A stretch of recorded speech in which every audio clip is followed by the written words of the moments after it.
এই তো আমার রেডি হয়ে গেল কাটা ফুল পিঠা। মুড়ি দিয়ে যে তো মজাদার রেসিপি তৈরি হয়, না খেলে মিস করবেন। চলুন রেসিপিটা দেখে আসি। আজকে আমি আপনাদের সাথে মজার একটা রেসিপি শেয়ার করব। এখানে এক বাটি মুড়ি নিয়েছি, এটাকে আমি এখন ব্লেন্ড করে নিব।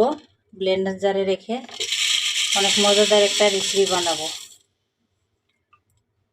এখন আমার এই যে মুড়িটা গুঁড়া করা হয়ে গেছে, এখন আমি এই ফুটন্ত দুধে দিয়ে দেব। এখানে দুধ দিয়েছি। এখানে অন্যান্য যে আমরা আটা ময়দার ডেউগুলা যেভাবে শক্ত করে বানাই, ওইভাবে আমি একটা ডেউ বানিয়ে নেব।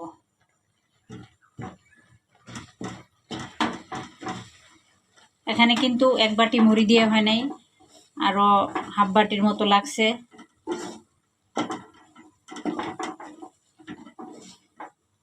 তো এভাবে আমি এটাকে শক্ত একটা কাই করে নেব। এখন এটা হয়ে গেছে। এই তো আমি লিচি কেটে নিয়েছি। এখন এই যে এইভাবে বাটির শেপ দিয়ে নেব। এখন আমি এই যে গুড়, নারিকেল, তিল দিয়ে একটা পুর বানিয়ে নিছি। এটাকে এইভাবে একটা গোল শেপ করে নেব।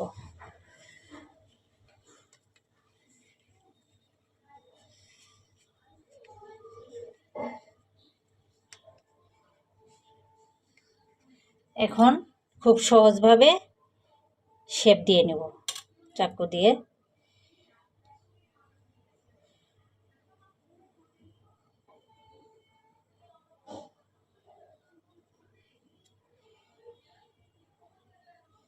এটা কিন্তু কাটা ফুল পিঠা, খুব সহজভাবে এটা শেপ দেওয়া যাবে।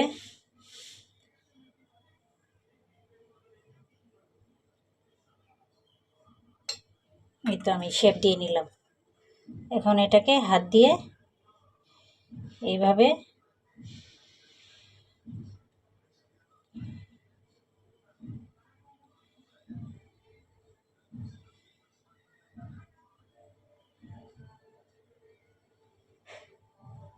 এই তো এরকম হবে।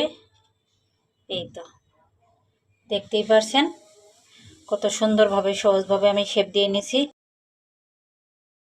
ডিজাইন করা শেষ হয়ে গেছে। এখন একটা কাঠি দিয়ে আমি এইভাবে একটু ছিদ্র করে দিব মাঝখানে। এই তো